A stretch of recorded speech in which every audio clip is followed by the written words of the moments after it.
minute. Welcome to the Connect Zone, the show that focuses on independent artists and up-and-coming stars. My name is Lisa Capelli, and today joining us, we've got Valerie Denise Jones.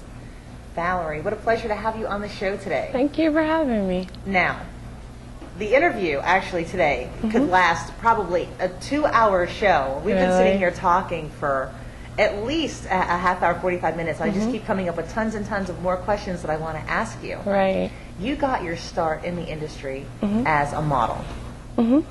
And you were modeling before you were even driving. Right. How did you end up getting into modeling? Well, modeling was actually my mother's dream. It was never ever mine.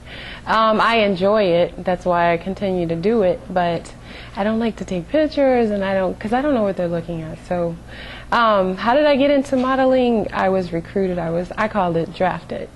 I was doing my job. I worked for a radio station, local radio station, actually, Magic 101.3. And the stage manager approached me and asked me to submit my pictures. I did not the first year. And then he saw me the second year. He's like, "Oh, you look familiar." I'm like, "Yeah, I know." And I didn't say anything. And he's like, "I asked you to submit your pictures last year, didn't I?" And I was like, "Yeah." And he said, "Well, why didn't you?" And I'm like, "Well, I don't have any pictures." And it must have been God, because the guy who was sitting next to me said, "I'm a photographer, I'll take your pictures." And so my mom was just ecstatic. She was like, "Oh my God, my baby's gonna model." So yeah, that was her dream. And you've done big runway modeling and been on the cover of a magazine or in a magazine? Yeah, well, Ebony Fashion Fair is owned by Johnson Publishing Company. And so they own Ebony and Jet magazine. But we've been in various magazines.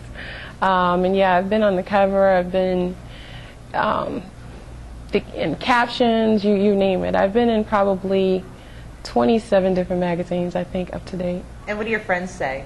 My friends are all... Are they jealous? You know, like, most of my friends are models, so we all kind of compete a little bit, in a friendly way. Well, that's good. Yeah. So, yeah, most of them are models or actors, so we're all kind of cheering and rooting for each other. And then if we know that that person fits a certain description and they have, like, a cattle call or something like that, we'll be like, "Yo, you should go for it." You know, so we're all pretty excited about it. And you made the transition. Well, you're still modeling, and you've gotten into acting. How long ago did you start acting? When you count up all the man hours, my very first movie was Jeepers Creepers, and that came out, well, we shot in 2000. But I haven't been in the industry for 7 years. I've only been doing this a little over a year and a half, and God has just shown me a lot of favor. So my very first movie was about a year and 2 months. Well, no, probably a little longer than that, because my very first movie where I had a big role was Confessions of a Thug, and so that was probably a little under 2 years, I think.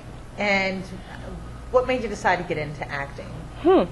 Well, I was doing my job at the radio station, and we did a television commercial, and someone saw me on television. She asked me to do a commercial. And then she told me about the Jeepers Creepers audition, and I went, and I worked on the set for a little under 2 weeks, and Justin Long is the person who really truly inspired me. Avis Barnes is another person that kind of took me under their wing. And once you get into it, if you either love it or you'll hate it, because you can't do this for the money. Definitely not starting out. But I just fell in love with it. And then I started modeling, so I didn't really get a chance to really explore it. So when I was introduced to it again, I went for it. And Confessions of a Thug was the very first project that I was introduced to. What was your first audition like when you went in and you saw all those people and you're like, "I'll never get this role"? Yeah, it's very intimidating, but radio helped me out a lot.